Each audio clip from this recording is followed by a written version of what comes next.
大家好啊！歡迎大家嚟到今日嘅香港傑出學生服務大使計劃簡介會。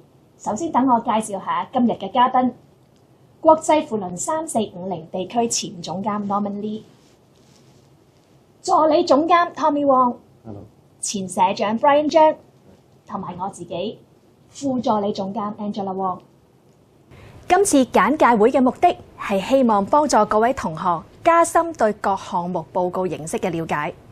Brian 啊，首先請你同我哋講解下項目報告嘅形式啊。好，唔該晒 Angela。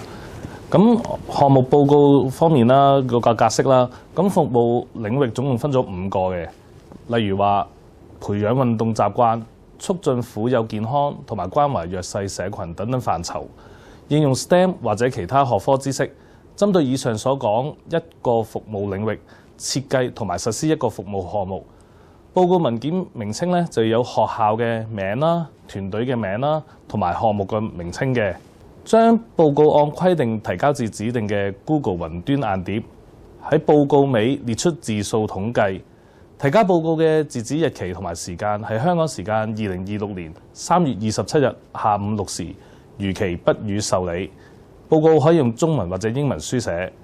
之後，香港傑出學生服務大使計劃會有實體活動。報告內容方面，一般信息啦，學校參賽隊伍嘅名稱、團隊成員數目、團隊成員嘅姓名、主要聯繫人、電郵地址、電話號碼。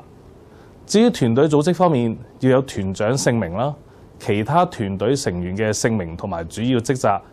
職責請詳細列明職務，例如財政、採購或者聯絡社福機構等等。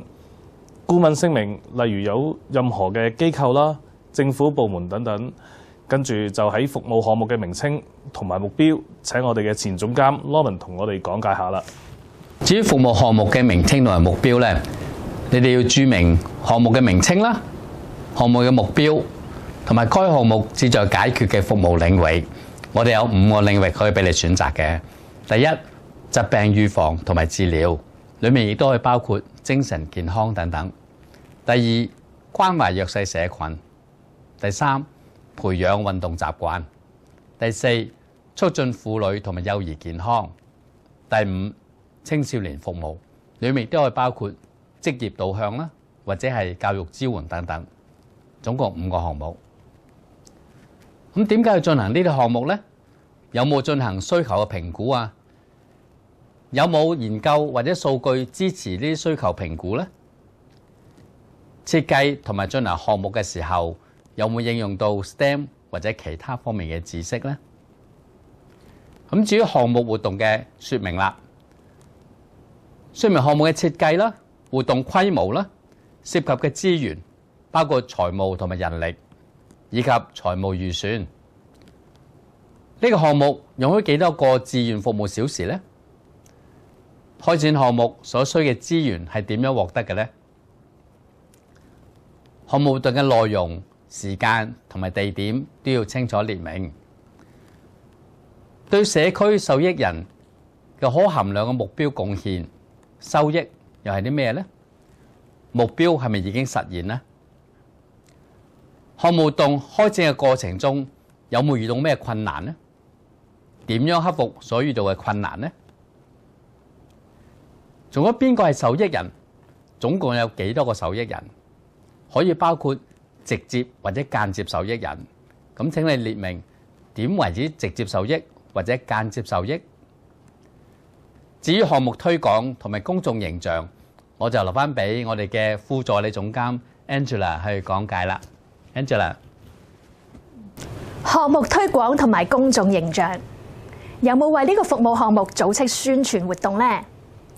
受益人知唔知道所提供嘅服務，以及邊個團隊提供咗服務？受益人以外嘅人士係咪都知道呢項服務項目呢？有冇對受益人進行關於服務嘅反饋調查？佢哋對提供嘅服務滿意嗎？佢哋係咪希望服務項目繼續同埋重複提供呢？回顧同埋檢討，目標係咪實現？有邊方面可以改進？同埋預算相比，有冇超支或者用少咗資源？同計劃同埋預算相比，進行服務項目嘅人手有冇多餘或者不足？服務項目係咪容易喺其他地區複製呢？實施呢個服務項目嘅必要條件係啲咩嘢？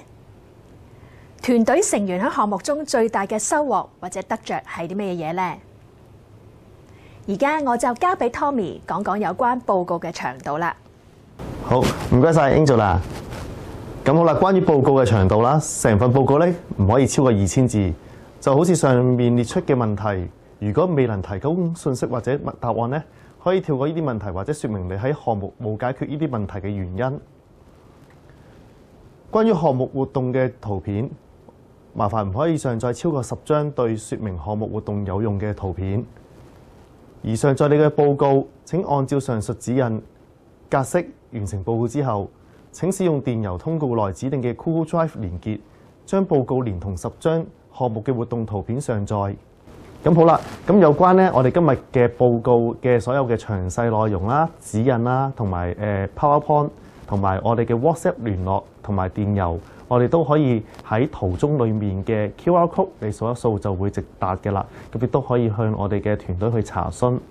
咁好啦，咁亦都好十分期待你哋報完名之後喺幾個月盡快完成你哋嘅報告，可以喺實體匯報嘅時間見到大家。大家加油啊！唔該晒。